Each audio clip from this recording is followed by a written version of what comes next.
வணக்கம் மாணவ செல்வங்களே! இன்று நாம் தரவு சேகரிப்பு மற்றும் வழங்கல் குறித்து கற்றுக்கொள்ளப் போகிறோம். தரவு சேகரிப்பு மற்றும் வழங்கல் என்பது புள்ளியியல் துறையில் முக்கியமான கூறுகளாகும். தரவு புரிந்து கொள்வதற்கும் தகவல் அறிந்த முடிவுகளை எடுப்பதற்கும் அடித்தளமாக செயல்படுகிறது. விளக்குவதற்கு, ஒரு நிறுவனம் தனது ஊழியர்களின் வேலை திருப்தியை மதிப்பிட விரும்பும் ஒரு சூழ்நிலையை கருத்தில் எடுத்துக்கொள்வோம். இந்த நிகழ்வில் தரவு சேகரிப்பு என்பது பணியாளர்களின் கருத்து மற்றும் கருத்துக்களை சேகரிக்க கணக்கெடுப்புகள் அல்லது நேர்காணல்களை பயன்படுத்துகிறது. தரவு சேகரிக்கப்பட்டது மற்றும் பல்வேறு துறைகளில் வேலை திருப்தி நிலைகளில் உள்ள போக்குகளை முன்னிலைப்படுத்தும் அட்டவணைகள் அல்லது விளக்கப்படங்களை உருவாக்குதல் போன்ற தகவல்களை வழங்குவதற்கும் பகுப்பாய்வு செய்வதற்கும் நிறுவனம் பல்வேறு நுட்பங்களை பயன்படுத்தும்.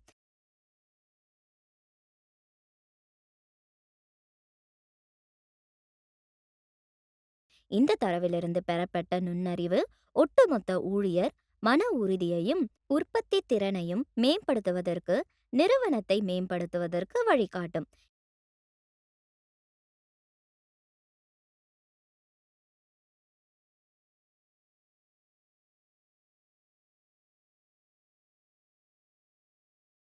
எனவே பல்வேறு நிஜ உலக சூழ்நிலைகளில் முடிவுகளை எடுப்பதற்கும் பயனுள்ள நடவடிக்கைகளை எடுப்பதற்கும் தரவை சேகரித்து வழங்குவதற்கான கொள்கைகளை புரிந்து கொள்வது முக்கியமானது.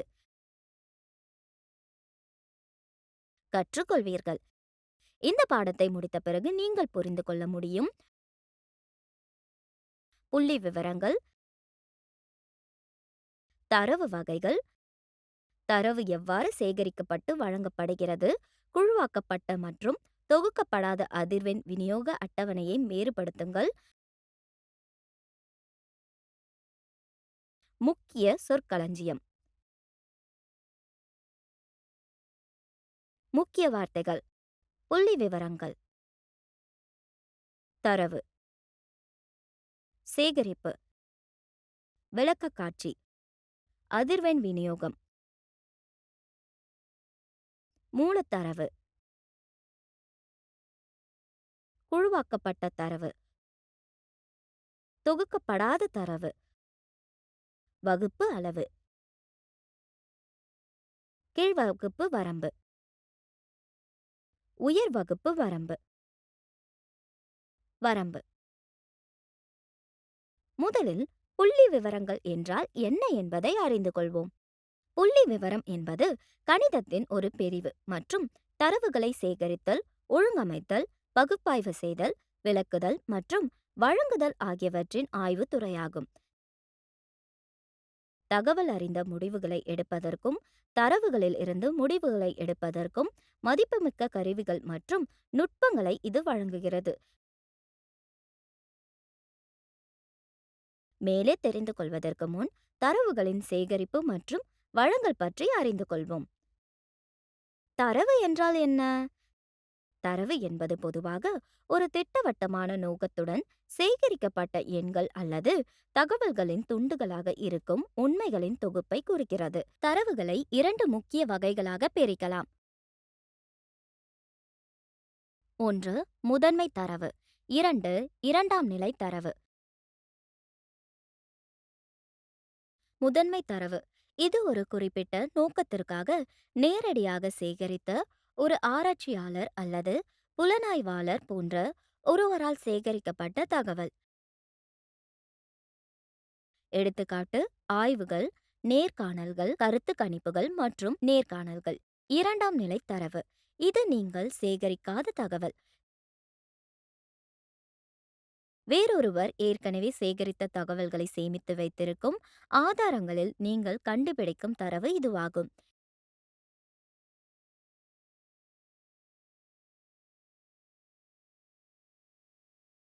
எடுத்துக்காட்டாக, நிறுவனத்தின் ஆண்டு அறிக்கை, விற்பனை பதிவு மற்றும் உள்தகவல். இப்போது தரவு சேகரிப்பு என்றால் என்ன, எப்படி தரவுகளை சேகரிக்கலாம் என்று பார்ப்போம். தரவு சேகரிப்பு இது ஒரு குறிப்பிட்ட தலைப்பு, கேள்விகள் அல்லது சிக்கல்களை தீர்ப்பதற்கும் தகவல் அல்லது உண்மைகள் மற்றும் கருத்துக்களை சேகரிக்கும் செயல்முறையாகும். நோக்கம் தரவின் தன்மை, கிடைக்கும் வளங்கள் மற்றும் ஆய்வின் சூழல் ஆகியவற்றை பொறுத்தது.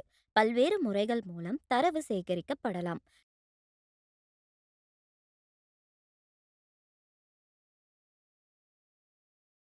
பின்வரும் வழிகளில் தரவு சேகரிக்கப்படலாம்.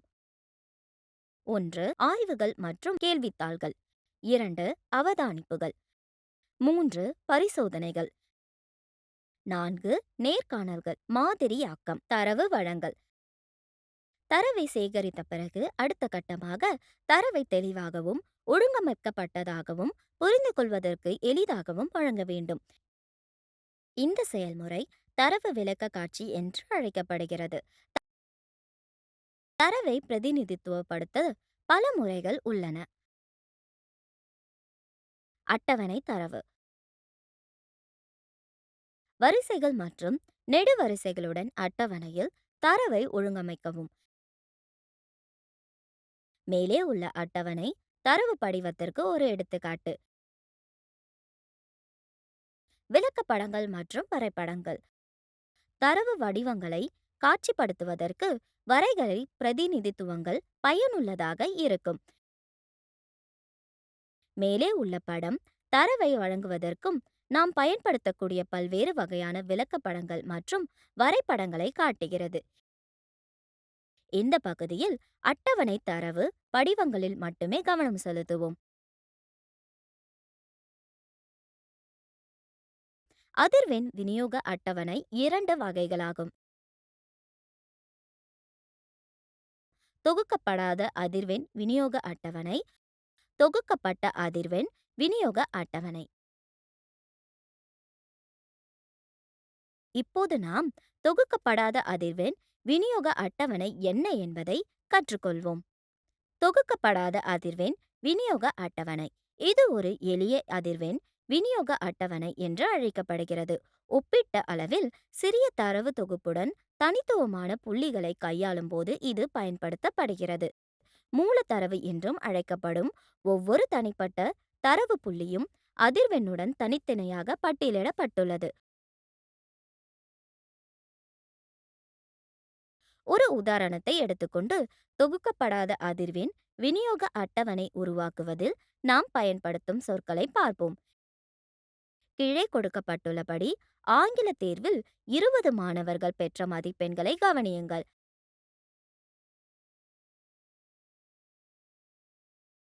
அட்டவணையை தயாரிக்க தரவு தொகுப்பின் அதிர்வெண்ணை நாம் தெரிந்து கொள்ள வேண்டும். அதிர்வெண் தரவு தொகுப்பில் ஒரு குறிப்பிட்ட தரவு புள்ளி தோன்றும் எண்ணிக்கை. இங்கே இந்த தரவு தொகுப்பில் 36, 25 மற்றும் 62 2 முறை மீண்டும் மீண்டும் செய்யப்படுகிறது. எனவே அதிர்வெண் 2 மற்றும் மீதமுள்ளவற்றுக்கு அவை மீண்டும் மீண்டும் செய்யப்படாததால் அதிர்வெண் 1 ஆகும். வரம்பு தரவில் உள்ள உயர்ந்த மற்றும் குறைந்த மதிப்புகளுக்கு இடையிலான வேறுபாடு தரவு வரம்பு எனப்படும். இங்கே தரவு தொகுப்பில் அதிக மதிப்பு 95 ஆகவும் குறைந்த மதிப்பு 25 ஆகவும் இருக்கும். எனவே வரம்பு ஈடு 95 கழித்தல் 25 ஈடு 70. இப்போது கொடுக்கப்பட்ட தரவு தொகுப்பிற்கான அட்டவணையை வரையவும். 2 நெடுவரிசைகளை ஒன்று மதிப்பெண்களுக்கும் மற்றொன்று மாணவர்களின் எண்ணிக்கைக்கும் அமைப்போம்.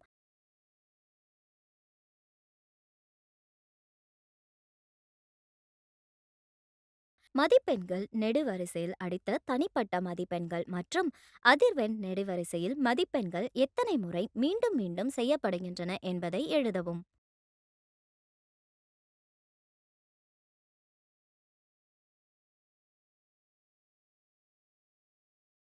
இப்போது ஒரு உதாரணத்தை பார்ப்போம்.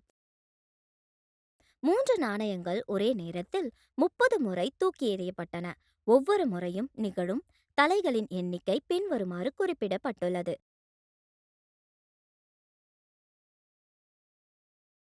மேலே கொடுக்கப்பட்ட தரவுகளுக்கு அதிர்வெண் விநியோக அட்டவணையை தயாரிக்கவும். தீர்வு: கொடுக்கப்பட்ட தரவுக்கான குழுமப்படுத்தப்பட்ட அதிர்வெண் விநியோக அட்டவணையை நாம் தயார் செய்ய வேண்டும். தலைகளின் எண்ணிக்கைக்கு 1 மற்றும் அதிர்வெண்களுக்கு 2 நெடுவரிசைகளை உருவாக்கவும். நெடுவரிசையில் உள்ள தலைகளின் எண்ணிக்கை மற்றும் அதிர்வெண் நெடுவரிசையில் நிகழ்வு எத்தனை முறை மீண்டும் நிகழும் என்பதை எழுதவும். இந்த அட்டவணைகளை தயாரிப்பதில் உள்ள மதிப்பெண்களையும் நாம் கணக்கிடலாம்.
இப்போது தொகுக்கப்பட்ட அதிர்வெண் விநியோக அட்டவணையை கற்றுக்கொள்வோம்.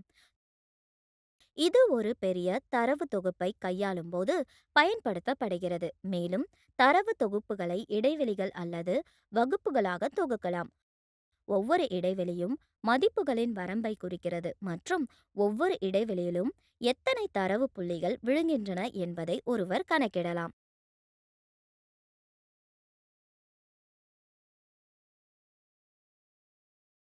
ஒரு உதாரணத்தை எடுத்துக்கொண்டு தொகுக்கப்பட்ட அதிர்வெண் விநியோக அட்டவணையை உருவாக்குவதில் நாம் பயன்படுத்தும் சொற்களை பார்ப்போம்.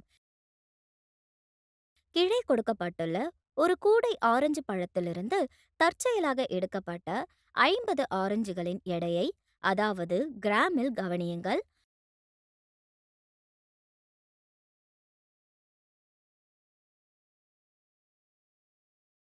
கொடுக்கப்பட்ட தரவுகளுக்கு ஒரு குழுப்படுத்தப்பட்ட அதிர்வெண் விநியோக அட்டவணையை உருவாக்கவும்.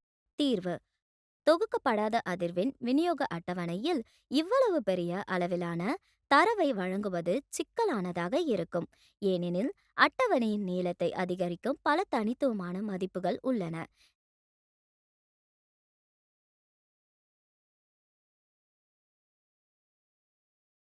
எனவே 30, 39, 40, 49 தொடர் புள்ளிகள் 110, 119 வட்ட அடைப்புக்குறிக்குள் நம் தரவு 30 முதல் 115 வரை இருப்பதால் போன்ற குழுக்களை உருவாக்குவதன் மூலம் நாம் குழுவாக்கும் முறையை பின்பற்றுவோம். வகுப்பு இடைவெளி: இது தரவை வகைகளாக குழுவாக்க பயன்படும் மதிப்புகளின் வரம்பு அல்லது இடைவெளி.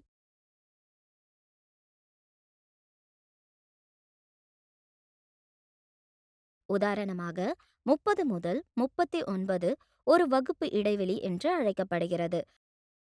வகுப்பின் கீழ் வரம்பு மற்றும் மேல் வரம்பு வகுப்பு இடைவெளியில் குறைந்த மதிப்பு குறைந்த வரம்பு என்றும் அதிக மதிப்பு மேல் வரம்பு என்றும் அழைக்கப்படுகிறது.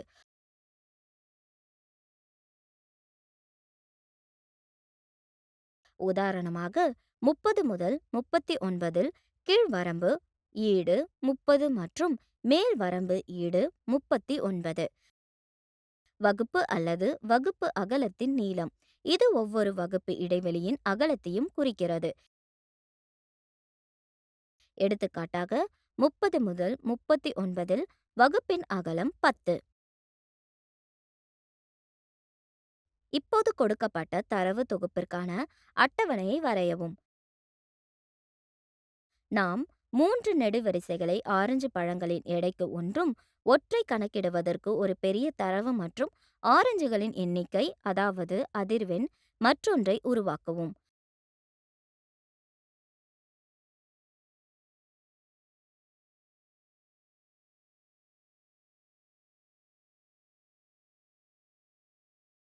வகுப்பு இடைவெளி 30 முதல் 39 வரை என்பது 6 ஆகும். வகுப்பு இடைவெளி 40 முதல் 49 வரை என்பது 8 ஆகும். வகுப்பு இடைவெளி 50 முதல் 59 வரை என்பது 9 ஆகும். வகுப்பு இடைவெளி 60 முதல் 69 வரை என்பது 6 ஆகும். வகுப்பு இடைவெளி 70 முதல் 79 வரை என்பது 3 ஆகும். வகுப்பு இடைவெளி 80 முதல் 89 வரை என்பது 5.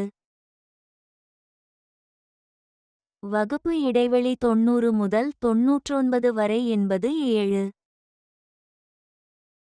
வகுப்பு இடைவெளி 100 முதல் 110 வரை என்பது 3. வகுப்பு இடைவெளி 110 முதல் 119 வரை என்பது 3. மொத்தம் 50. மாணவர்களே, நாம் கற்றுக்கொண்டதை சுருக்கமாக கூறுவோம். புள்ளியியல் என்பது கணிதத்தின் ஒரு பிரிவாகும் மற்றும் தரவுகளை சேகரித்தல், ஒழுங்கமைத்தல், பகுப்பாய்வு செய்தல், விளக்குதல் மற்றும் வழங்குதல் ஆகியவற்றின் ஆய்வுத் துறையாகும்.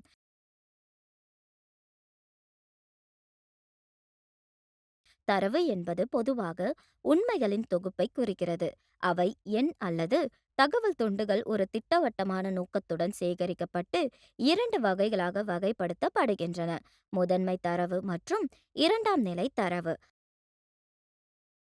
ஆய்வுகள், அவதானிப்புகள், பரிசோதனைகள், நேர்காணல்கள் மற்றும் மாதிரிகள் உட்பட பல்வேறு முறைகள் மூலம் தரவு சேகரிக்கப்படலாம். தரவை அட்டவணை வடிவங்களில் அல்லது வரைபடங்கள் மற்றும் வரைபடங்கள் போன்ற வரைகலை பிரதிநிதித்துவங்களில் வழங்கலாம்.